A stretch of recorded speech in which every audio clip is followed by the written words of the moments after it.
Ahoj, vítejte u tohoto videa. Je to LPS na výměnu. Ráda bych si vyměnila LPS.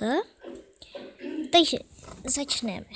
No a v jaký plný práci jste s Honzou vlastně měli být? Tady tento králíček, ten je bezpoškozený jako nový a LPS má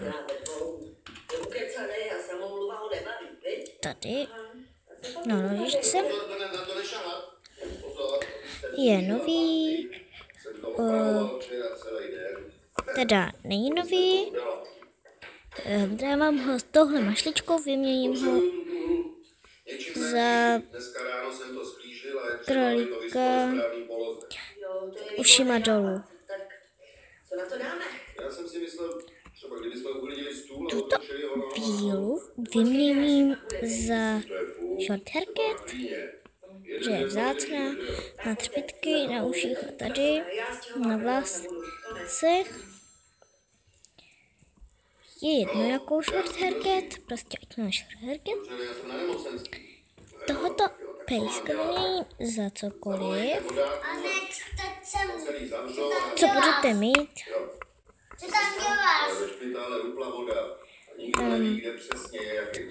To ovičku vyměním za nějakého prcka. Ne, toto nebudu vyměňovat.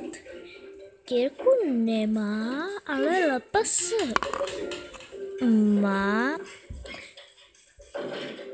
Tady.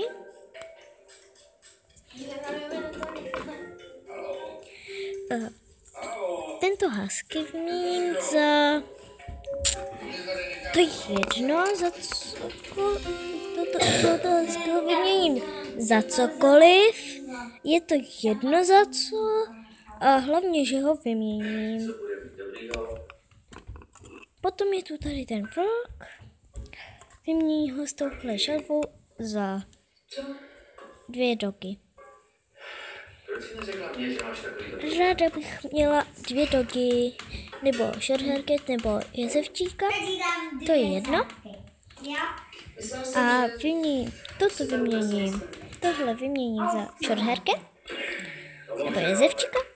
A tuto šelvu vyměním za dogu, nebo jestli chcete, tady ty 2 za 1 dogu.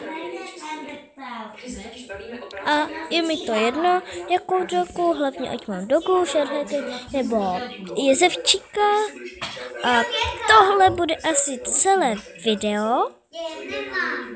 Tak ahoj.